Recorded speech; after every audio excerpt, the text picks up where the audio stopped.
Hello friend, welcome to my channel Aryan classes. Aryan ક્લાસીસની અંદર હું તમામ ધોરણ 10ના વિદ્યાર્થીઓનું હાર્દિક સ્વાગત કરું છું.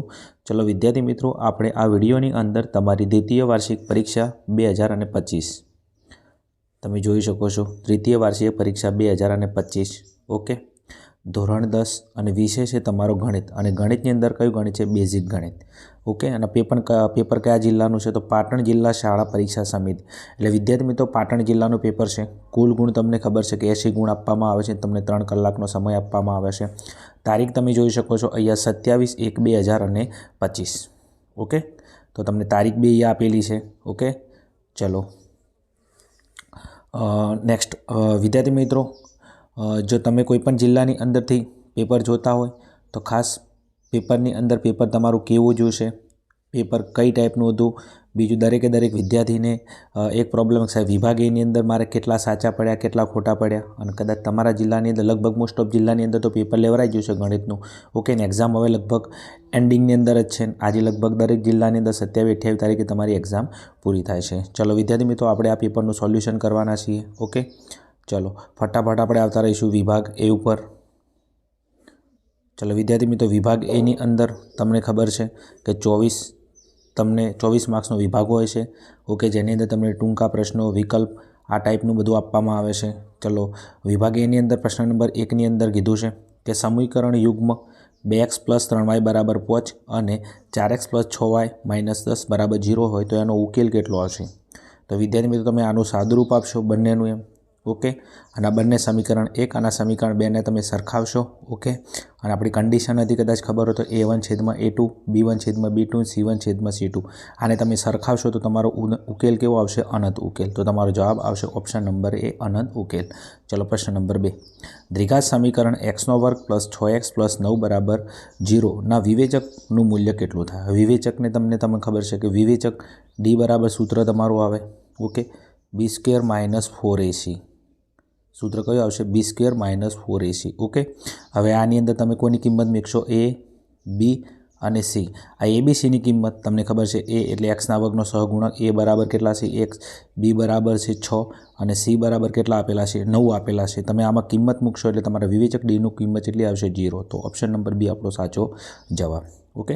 ચલો નેક્સ્ટ, એના પછી આગળ જવું છે. તો આગળની અંદર તમને કીધેલું છે, જોઈ શકો છો અહીંયા. આગળ પ્રશ્ન નંબર આપણે 3 ઉપર જઈશું. તો પ્રશ્ન નંબર 3ની અંદર શું કીધું છે? કોઈ સમાંતર શ્રેણી માટે a20 બરાબર ખાલી જગ્યા થાય. હવે a20 એટલે તમે જોઈ શકો છો 1 ઓછા લેવાના ઓકે. તો a20નું સૂત્ર a + 19d. એકદમ ઇઝી પ્રશ્ન પૂછેલો છે, બેઠો કોઈ પણ પ્રશ્ન પૂછે. ટૂંકમાં 20 છે તો 1 ઓછો લેવાનો એટલે a + 19d.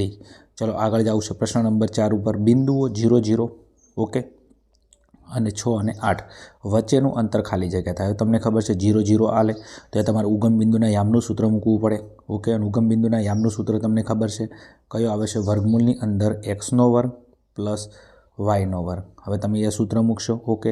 તો x² એટલે કેનો વર્ગ? 6નો વર્ગ. 6નો વર્ગ કેટલો થાય વિદ્યાર્થી મિત્રો? 36 થાય. 6નો વર્ગ તમારો 36 થાય ઓકે. અને y² એટલે 8નો વર્ગ કેટલો થાય? 64 થાય. હવે 36 અને 64નો તમે સરવાળો કરશો એટલે કેટલા આવશે? વર્ગમૂળમાં 100 અને 100નું વર્ગમૂળ કાઢશો એટલે કેટલું આવશે? 10 તમારો જવાબ આવશે. તો તમારો જવાબ કેટલો આવશે? 10 ઓકે. તો તમે જોઈ શકો તો તમારા જવાબની અંદર 10 ક્યાં છે? તો ઓપ્શન નંબર સી આપણો સાચો જવાબ. ચલો પ્રશ્ન નંબર 5ની અંદર જવું છે. sec² θ - tan² θ બરાબર ખાલી છે. સીધો ડાયરેક્ટ નિત્યસમ પૂછેલો છે આપણે ત્રિકોણમિતીય ગુણોત્તરમાંથી ઓકે. તો તમારો જવાબ આવશે 1 ઓકે. sec² θ - tan² θ બરાબર જવાબ કેટલો આવશે? 1 આવશે. ચલો વિદ્યાર્થી મિત્રો, એના પછી આગળ જવું છે પ્રશ્ન નંબર 6 ઉપર ઓકે. ચલો પ્રશ્ન નંબર 6માં શું કીધું છે? પ્રતીક સંકેતની અંદર જો L = 70, H = 15, F1 = 12, F0 = 3 અને F2 = 6 હોય તો બહુલક બરાબર ખાલી જગ્યા થાય. તો સીધું વિદ્યાર્થી મિત્રો તમારે બહુલકનું સૂત્ર મૂકવાનું છે ઓકે. અને બહુલકનું સૂત્ર મૂકશો તમારો જવાબ કેટલો આવશે? 79. તો ઓપ્શન નંબર એ આપણો સાચો જવાબ. ચલો એના પછી નેક્સ્ટ વિદ્યાર્થી મિત્રો આગળ જવું છે. તો આગળ તમને શું કીધેલું છે? તો આગળના પ્રશ્નની અંદર તમે જોઈ શકો છો અહીંયા કે વિધાનો સાચા બને તેમ કૌંસમાં આપેલા જવાબોમાંથી તમે યોગ્ય વિકલ્પ પસંદ કરીને ખાલી જગ્યા પૂરો ઓકે. ચલો પ્રશ્ન નંબર 7ની અંદર તમને આપેલું છે કે ગુસ્સા 15, 24 અને 42. તો આનો વિદ્યાર્થી મિત્રો તમે ગુસ્સા શોધશો એટલે તમારો જવાબ કેટલો આવશે? 3 આવશે ઓકે. તો તમારો જવાબ આવશે કેટલો? 3.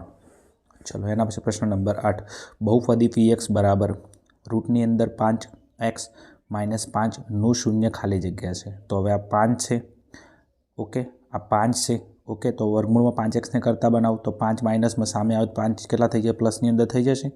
અને 5 એમના એમ અને એક્સને કરતા બનાવો તો એક્સ બરાબર વર્ગમૂળમાં 5 કે આવશે, નીચે આવશે, ઓકે. આ 5ના ભાગ પડે વર્ગમૂળમાં 5 ગુણ્યા વર્ગમૂળમાં 5, વર્ગમૂળમાં 5 ઉડી જાય એટલે એક્સ બરાબર કેટલા વધ્યા, વર્ગમૂળમાં 5, ઓકે.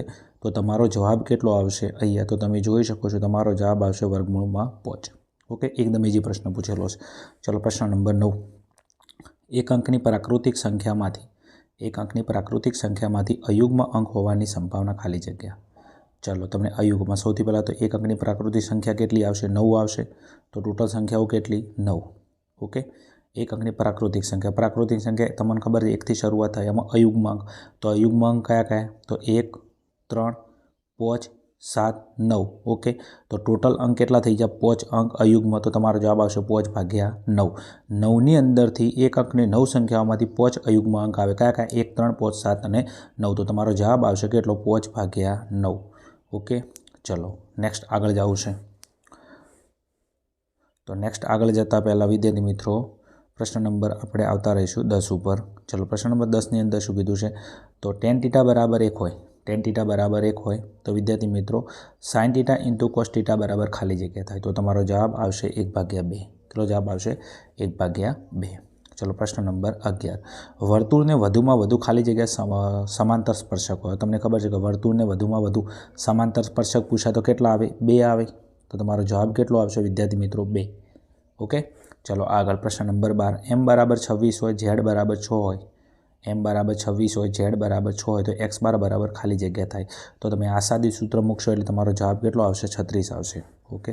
સૂત્ર કયું આવશે, z બરાબર 3m - 2x બાર. એની અંદર તમે m અને zની કિંમત મૂકશો તો તમારો જવાબ x બાર બરાબર કેટલો આવશે, 36 આવશે, ઓકે.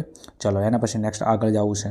તો નીચે આપેલા વિધાનો ખરા છે કે ખોટા તે જણાવો, ઓકે. એટલે પ્રશ્ન નંબર તમને આપેલો છે 13 થી 16, એમાં ખરા ખોટા જણાવવાના છે. તો નાનામાં નાની અવિભાજ્ય સંખ્યા, નાનામાં નાની વિભાજ્ય સંખ્યાનો લસા કેટલો થાય, 4. તો વિદ્યાર્થી મિત્રો આ તમારું વિધાન કેવું છે, ખરું છે, ઓકે. કેવું છે, ખરું વિધાન છે, ઓકે. ચલો પ્રશ્ન નંબર 14, દ્વિઘાત બહુપદી px બરાબર x² + x ને વાસ્તવિક શૂન્ય 2 હોય. તો વિદ્યાર્થી મિત્રો તમે જોઈ શકો છો, ઓકે. તો અહીંયા 2 ઘાતવાળી બહુપદી છે, ઓકે. અને તમને ખબર છે કે દ્વિઘાત બહુપદીના શૂન્યો કેટલા હોય, 2 હોય. તો વિદ્યાર્થી મિત્રો આ પણ તમારું વિધાન કેવું છે, ખરું છે, ઓકે. ચલો પ્રશ્ન નંબર આગળ જવું છે 15 ઉપર, દ્વિચલ સુરેખ સમીકરણ યુગ્મ 5x + y - 10 બરાબર 0 હોય. તો આ સમીકરણ 1, ઓકે. 10x - 20 બરાબર 0 નો આલેખ છેદતી રેખાઓ હોય. તો વિદ્યાર્થી મિત્રો તમને આલેખ પૂછેલો છે, ઓકે. તો આલેખની અંદર તમને છેદતી રેખા, તો સૌથી પહેલાં તમે a1/a2 b1/b2 c1/c2 લાવશો, ઓકે. તો એના આધારે તમે આ દાખલો ગણશો એટલે તમારો આલેખ કેવો આવશે, છેદતી રેખાઓ આવશે. તો આ પણ વિદ્યાર્થી મિત્રો તમારું વિધાન કેવું છે, ખરું વિધાન છે. ત્રીજા 15મા નંબરનું પણ, ચલો સૂર્ય પૂર્વ દિશામાં ઉગે તે ઘટનાની પૂરક ઘટનાની સંભાવના 0 થાય. સૂર્ય પૂર્વ દિશામાં ઉગે, ઓકે. સૂર્ય પૂર્વ દિશામાં ઉગે, સાચી વાત, સૂર્ય પૂર્વ દિશામાં ઉગે, ઓકે. તેની સંભાવના કેટલી થાય, 1 જ થાય, ઓકે. અને તેની પૂરક ઘટનાની સંભાવના, હવે સૂર્ય પૂર્વ દિશામાં ઉગે એની પૂરક ઘટના, ઓકે. તો એની સંભાવના કેટલી થાય, 0 જ થાય. તો આ પણ વિદ્યાર્થી મિત્રો તમારું વિધાન કેવું છે, ખરું છે. તો પ્રશ્ન નંબર 13માં ખરું છે, 14માં ખરું છે, 15માં ખરું છે, 16ની અંદર ખરું છે. એટલે 4 વિધાન તમારા કેવા છે, સાચા જ છે. ચલો આગળ જવું છે એના પછી નેક્સ્ટ. તો આગળની અંદર જતાં પહેલાં વિદ્યાર્થી મિત્રો આપણે આવતા રહીશું પ્રશ્ન નંબર, નીચે આપેલા પ્રશ્નોના એક વાક્યમાં કે એક શબ્દમાં એક અંકમાં જવાબ લખો. પ્રશ્ન નંબર 17 થી 20. ચાલો પ્રશ્ન નંબર 17 પૂછેલો છે, ઓકે. તો 17માની અંદર શું કીધું, સમાંતર શ્રેણીનું n-મું પદ શોધવાનું સૂત્ર લખો. ચલો એકદમ ઇઝી પ્રશ્ન પૂછેલો છે. તો તમારો જવાબ આવશે an બરાબર સમાંતર n-મું પદનું an બરાબર a + n - 1 કૌંસ બાર d. તો આપણું સૂત્ર આવશે an બરાબર a + n - 1 કૌંસ બાર અને d. પ્રશ્ન નંબર 18, નીચે આપેલ આકૃતિમાં વર્તુળના કેન્દ્રથી 10 સેમી. તો તમે જોઈ શકો છો આ વર્તુળનું કેન્દ્ર છે, ઓકે. આ કેન્દ્રથી તમે જોઈ શકો છો આ લીટી 10 સેમી, ઓકે. આગળ અંતરે આવેલા બિંદુ a, તો આ બિંદુ a છે, જો કે જોઈ શકો છો અહીંયા આ બિંદુ a, ઓકે. તો એથી દોરેલા સ્પર્શકની લંબાઈ 8 સેમી. તો આ સ્પર્શક દોર્યો એથી તમે જોઈ શકો છો b તરફ, એની લંબાઈ કેટલા સેમી, 8 સેમી. તો વર્તુળનો વ્યાસ કેટલો થાય. હવે વ્યાસ પૂછેલો છે તો તમે જો આ કેન્દ્રથી આટલું અંતર આપણને મળી જાય, આટલું અંતર મળી જાય, ઓકે. તો બાકીનું અંતર આ તમને મળી જાય કે ના મળી જાય, કારણ કે આ તમારી ત્રિજ્યા છે, ત્રિજ્યાને ડબલ કરો એટલે વ્યાસ થઈ જાય. તો અહીંયા તમે ખૂણો બી કાટખૂણો બનશે, તો પાયથાગોરસનો નિયમ ઉપયોગ કરશો. તો આ કાટખૂણો સામેની બાજુ કર્ણ, તો કર્ણનો વર્ગ એટલે કે OA નો વર્ગ એ આપેલી બે બાજુ એટલે OBનો વર્ગ પ્લસ કયો ABનો વર્ગ. ઓકે, તો વિદ્યાર્થી મિત્રો અહીંયા તમે આનું સાદુરૂપ આપશો. ઓકે, તો અહીંયા તમારે જો OBનું માપ આવશે કેટલું આવશે? OBનું માપ 6 આવશે. ઓકે, અને 6 અને આ 6 તો આ પણ કેન્દ્રથી કેટલું હોય 6. ઓકે, કારણ કે ત્રિજ્યા વ્યાસ ત્રિજ્યાનો ડબલ હોય તો 6 અને 6 કેટલો આવશે 12. તો તમારો પ્રશ્ન નંબર 18 છે એનો જવાબ કેટલો આવશે વિદ્યાર્થી મિત્રો? 12 જવાબ આવશે. કેટલો જવાબ આવશે વિદ્યાર્થી મિત્રો? 12 જવાબ આવશે તમારાનો. ખબર પડી કે ના પડી? આ તમારું જે માપ છે આટલેથી આટલું આ 6 આવશે. ઓકે, તમે કાટકોણ ત્રિકોણમાં કર્ણનો વર્ગ આપેલી બે બાજુના વર્ગના સરવાળા બરાબર એટલે આ સૂત્રનો ઉપયોગ કરશો એટલે આ OBનું માપ આવશે 6. ઓકે, આ 6 તો આ પણ કેટલું હશે 6, તો વ્યાસ કેટલો આવશે? 12 સેમી આવશે. ઓકે, ચલો આગળ જાવું છે એના પછી નેક્સ્ટ. ચલો એના પછી પ્રશ્ન નંબર જાવું છે આગળ 19 ઉપર. જો PA બરાબર 0.62 હોય તો PA બારનું મૂલ્ય શોધો. તો સૂત્ર મૂકશો PA બાર બરાબર 1 માઇનસ PA, તો એકમાંથી તમે 0.62 બાદ કરશો એટલે જવાબ કેટલો આવશે? 0.38. તો PA બારનું મૂલ્ય કેટલું આવશે? 0.38. આ પૂરક ઘટના છે, એકદમ ઇઝી છે. ચલો આગળ જાવું છે નેક્સ્ટ. તો આગળની અંદર તમને કીધું છે પ્રશ્ન નંબર 20. પ્રશ્ન નંબર 20માં શું કીધું? x બાર બરાબર 35.8, h બરાબર 10, sigma FI UI 4, sigma FI બરાબર 50. તો એ શોધો. એની કિંમત આપણે કીધું છે. તો તમે જો બધી વસ્તુઓ આપેલી છે તો એક કામ કરો, પદ વિચલનનું સૂત્ર કયું આવે? તો પદ વિચલન સૂત્ર x બાર બરાબર a plus sigma FI UI ભાગ્યા સિગ્મા FI ગુણ્યા h. તો તમે આનું સાદુરૂપ આલશો વિદ્યાર્થી મિત્રો તો તમારો જવાબ આવશે આ a બરાબર, આ તમારો a છે તો એનો જવાબ કેટલો આવશે વિદ્યાર્થી મિત્રો? 35 જવાબ આવશે. પદ વિચલનનું સૂત્ર સીધું તમારે ખાલી મૂકવાનું છે. ઓકે, ચલો આગળ જાવું છે નેક્સ્ટ. તો આગળની અંદર વિદ્યાર્થી મિત્રો તમને કીધું નીચે આપેલા યોગ્ય જોડકા જોડો. પ્રશ્ન નંબર 21 થી 24 તમારે જોડકા જોડવાના છે. ચલો પ્રશ્ન નંબર 21ની અંદર તમને કીધું છે શંકુની વક્ર સપાટીનું પૃષ્ઠફળ. હવે શંકુની વક્ર સપાટી તમને ખબર છે પાર્લે. ઓકે, તો એનું સૂત્ર કયું આવશે? અહીંયા πRL. તો 21માની અંદર તમારો જવાબ આવશે A. તો તમારો 21 છે તો એના સામે જવાબ આવશે તમારો A. તો 21માની અંદર જવાબ કયો આવશે? A. ચલો એના પછી ગોલકનું ઘનફળ. કોનું ઘનફળ? ગોલકનું ઘનફળ. ઓકે, તો ગોલકના ઘનફળનું સૂત્ર ખબર છે કે ગોલક એટલે 4 ભાગ્યા 3 પાઈ આરનો ઘન. તો આ ગોલકના ઘનફળનું સૂત્ર. તો આ તમારો જવાબ. ઓકે, તો વિદ્યાર્થી મિત્રો તમારો જે 22મો છે તો 22માનો જવાબ કેટલો આવશે? C આવશે. કેટલો આવશે? C આવશે. ઓકે, 21માનો જવાબ કયો આવશે? A આવશે. 22માનો જવાબ કેટલો આવશે? 4 ભાગ્યા 3 પાઈ આરનો ઘન. ઓકે, ચલો એના પછી નેક્સ્ટ વિદ્યાર્થી મિત્રો આગળ જવું છે. તો આગળ તમને પ્રશ્ન નંબર 23ની અંદર પૂછ્યું છે લઘુવૃત્તાંશનું ક્ષેત્રફળ. કોનું? લઘુવૃત્તાંશનું ક્ષેત્રફળ. તો લઘુવૃત્તાંશના ક્ષેત્રફળનું સૂત્ર તમને આપેલું છે, અહીંયા જોઈ શકો છો બીની અંદર πr² ભાગ્યા 360. ઓકે, કેટલા? πr² ભાગ્યા 360. ચલો પ્રશ્ન નંબર 24 અર્ધવર્તુળનો પરિઘ. કોનો? અર્ધવર્તુળનો પરિઘ. તો અર્ધવર્તુળના પરિઘનું સૂત્ર અહીંયા એની અંદર તમને આપેલું છે πr. જો વર્તુળનો પરિઘ કહેતો કેટલો? વર્તુળનો પરિઘ કહેતો ઓકે 2πr, પણ અર્ધવર્તુળનો પરિઘ કીધો છે તો 2. થોડું ધ્યાન આપશો, અહીંયા બહુ ઇમ્પોર્ટન્ટ પ્રશ્ન પૂછેલો છે તમને. ઓકે, આ અર્ધવર્તુળનો પરિઘ તમને પૂછેલો છે ખાસ. તો વર્તુળના પરિઘનું સૂત્ર શું આવે? 2πr. અને અર્ધવર્તુળનો કીધો અને 2 વડે ભાગી નાખો તો 2 ઉડી ગયા. તો જવાબ કેટલો આવશે? πr. તો તમારો જવાબ આવશે અહીંયા 24માની અંદર πr. ચલો વિદ્યાર્થી મિત્રો અહીંયા તમારો જે સેક્શન એ હતો ઓકે એનું સોલ્યુશન પૂરું થશે. વિભાગ એની અંદર તમારે કેટલા સાચા પડ્યા? જો પાટણ જિલ્લામાંથી જો પેપર સોલ્યુશન જોતા હોય તો વિભાગ એની અંદર તમારે કેટલા સાચા પડ્યા ખાસ કોમેન્ટની અંદર જણાવજો એમ. ઓકે, તો મને પણ ખબર પડે કે તમે ગણિતની અંદર કેટલા હોશિયાર છો એમ. ઓકે, ચલો એના પછી વિભાગ બીની અંદર જવું છે. ચલો વિભાગ બીની અંદર નીચેના પ્રશ્નોની ગણતરી કરી જવાબ આપો. પ્રશ્ન નંબર 13 થી 19. પ્રશ્ન નંબર જે ટોટલ 13 આપેલામાં તમારે 9 પ્રશ્નો, દરેકના 2 ગુણ અને 18 માર્ક્સનો વિભાગ છે. ઓકે, ફટાફટ તમે આનો સ્ક્રીનશોટ લઈ શકો છો. પ્રશ્ન નંબર 25, 26, 27, 28, 29, 30 અને 31. ઓકે, ચલો ફટાફટ સ્ક્રીનશોટ લઈ જાઓ. ટાઈમના અભાવે બધું સમજાવતો નથી, કારણ કે દરેક દાખલાનું તમે સોલ્યુશન કરીને પેપરની અંદર જશો. તમારે આનું થોડું સોલ્યુશન કરવું પડે. ઓકે, થોડો સાહિત્ય બુકનો ગાઈડનો ઉપયોગ કરી લેજો, તમને દાખલા મળી રહેશે. ચલો એના પછી નેક્સ્ટ આગળ જવું છે. તો આગળ નેક્સ્ટની અંદર જવું છે તો પ્રશ્ન નંબર એના પછી 32 તમને આપેલો છે, 33 આપેલો છે, 34 આપેલો છે, 35 આપેલો, 36 આપેલો છે. ઓકે, ફટાફટ તમે આનો સ્ક્રીનશોટ લઈ લેજો. ઓકે, દેખાય છે તમને? ચલો આગળ જવું છે નેક્સ્ટ. એના પછી નેક્સ્ટ તમને છેલ્લા નંબરનો પ્રશ્ન આપેલો છે 37મો. તો આની અંદર ટોટલ 13 પ્રશ્નોની અંદરથી તમારે મનગમતા તમારે કેટલા 9 પ્રશ્નો લખવાના છે. દરેક પ્રશ્નોના તમને 2 ગુણ મળવા પાત્ર છે. ઓકે, ઘણા બધા ચેપ્ટર એવા છે કે તમને મનગમતા ચેપ્ટર હોય તમે તૈયાર કરી અને વિભાગ બીની અંદરથી પૂરેપૂરા માર્ક્સ એટેન્ડ કરી શકો છો. ઓકે, કારણ કે પેપર સ્ટાઇલ બહુ મસ્ત છે એમ. ચલો આગળ જવું છે નેક્સ્ટ. એના પછી વિભાગ સી ઉપર જવું છે. ચલો વિભાગ સીની અંદર નીચેના પ્રશ્નોના માગ્યા પ્રમાણે ગણતરી કરી જવાબ આપો. 9માંથી કોઈ પણ 6 પ્રશ્નો તમારે લખવાના છે. પ્રત્યેકના તમને 3 ગુણ મળવાપાત્ર છે. ચલો પ્રશ્ન નંબર તમને 38 આપેલો છે. ઓકે, આદેશની રીતનો ઉપયોગ કરવાનો છે. ચલો એના પછી નેક્સ્ટ જવું છે પ્રશ્ન નંબર 39 તમે જોઈ શકો છો. પ્રશ્ન નંબર 40 તમે જોઈ શકો છો, 41, 42 અને 43. ઓકે, એકદમ ઇઝી પ્રશ્નો છે.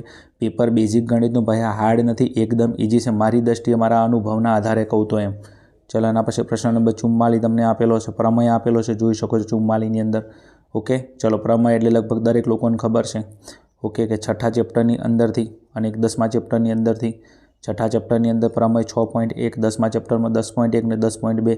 ઓકે, આટલું તમારે તૈયાર કરીને જવાનો. પ્રશ્ન નંબર 45 તમારો પ્રિય પ્રશ્ન બહુલક શોધવાનો છે, તમે જોઈ શકો છો. ઓકે, પ્રશ્ન નંબર 46 એ પણ તમારો પ્રિય પ્રશ્ન છે, કારણ આંકડાશાસ્ત્ર અને સંભાવના બરાબર છે. દરેક વિદ્યાર્થી તૈયાર કરીને પેપરની અંદર જાય છે ખાસ. ચલો એના પછી નેક્સ્ટ વિભાગ ડીની અંદર આવીશું. વિભાગ ડીની અંદર તમને સૂચના આપેલી છે, જોઈ શકો છો અહીંયા. માગ્યા પ્રમાણે ગણતરી કરી જવાબ આપો. 8માંથી કોઈ પણ તમારે 5 પ્રશ્નો લખવાના હોય છે. ઓકે, વિભાગ ડીની અંદર દરેક વિદ્યાર્થીને ખબર છે માઇન્ડસેટ છે બેઝિક ગણિતમાં. ઓકે, કે સંભાવનાના 2, આંકડાશાસ્ત્રના 2 ને એક પ્રમેય લખો એટલે કામ પૂરું. ઓકે, આટલું કામ કરીને જો ને તો વિભાગ ડી તમારો કમ્પ્લીટ થઈ જાય. ખાલી 3 ચેપ્ટર તૈયાર કરવાના હોય. કયા? તો એક સંભાવના, એક આંકડાશાસ્ત્ર બરાબર છે અને એક પ્રમેય તમારો. ઓકે, ચલો જોઈ શકો છો આ 47ની અંદર સમપ્રમાણતાનો મૂળભૂત પ્રમેય આપેલો છે. ઓકે, ચલો આરામથી દરેક વિદ્યાર્થીને તૈયાર કરાવે સ્કૂલોની અંદર. પ્રશ્ન નંબર 48 તમને આપેલો છે, ફટાફટ સ્ક્રીનશોટ લઈ લેશો. ઓકે, ચલો એના પછી પ્રશ્ન નંબર 49 તમને આપેલો છે. પ્રશ્ન નંબર 50 તમને આપેલો છે. પ્રશ્ન નંબર 51 તમે જોઈ શકો છો અહીંયા. તમારે મધ્યકની ગણતરી કરવાની છે. એકદમ ઇઝી દાખલો છે, બેઠો દાખલો પૂછેલો છે એમ. ચલો આગળ જવું છે. તો આગળ વિદ્યાર્થી મિત્રો તમને પ્રશ્ન આપેલો છે 52મો, એમાં તમારે મધ્ય શોધવાનો છે. ઓકે, એકદમ ઇઝી છે, બેઠો દાખલો પૂછેલો છે. કંઈ બિલકુલ મગજ લગાવવાનું નથી. ખાલી તમારે પેપરની મેથડ, તમને દાખલાની મેથડ આવડે તો આરામથી તમે માર્ક્સ લઈ શકો છો. ચલો એના પછી પ્રશ્ન નંબર 53 ઉપર જવું છે. તો પ્રશ્ન નંબર 53ની અંદર તમને ખબર છે પત્તાનો દાખલો આપેલો સંભાવના ચેપ્ટરનો. ઓકે, 1, 2, 3 અને 4 બેઠો દાખલો પૂછેલો છે. ચલો એના પછી નેક્સ્ટ તમને આપેલો છે પ્રશ્ન નંબર 54. 54ની અંદર પણ સંભાવનાનો દાખલો છે. તમને IMPની અંદર લગભગ આપેલો હશે. અમે અમારા ટ્યુશન ક્લાસીસ દરેક છોકરાઓને વિભાગ ડીની અંદર નવું કશું નથી કહેતા. સંભાવનાના 2, આંકડાશાસ્ત્રના 2 બરાબર છે અને એક તમારો થેલ્સનો પ્રમેય. આટલું તૈયાર કરી દો એટલે વિભાગ ડી પૂરો બરાબર છે. વધારે મગજની અંદર લોડ લેવાની કોઈ જરૂર નથી. ચલો વિદ્યાર્થી મિત્રો, અહીંયા તમારું પાટણ જિલ્લાનું આજનું બરાબર છે ગણિતનું બેઝિક ગણિતનું જે પેપર હતું એનું સોલ્યુશન પૂરું થાય છે. વિદ્યાર્થી મિત્રો કહેજો કે ગણિતનું પેપર તમારે કેવું જોઈશે, કયા જિલ્લાની અંદરથી પેપર જુઓ છો બરાબર છે ખાસ. ચલો મળીશું આગળના આવા જ કોઈ પ્રશ્નપત્રના સોલ્યુશન સાથે. ત્યાં સુધી જોતા રહો અમારી channel Aryan classes. Okay, thank you. Jai Hind, જય ભારત, તથાસ્તુ.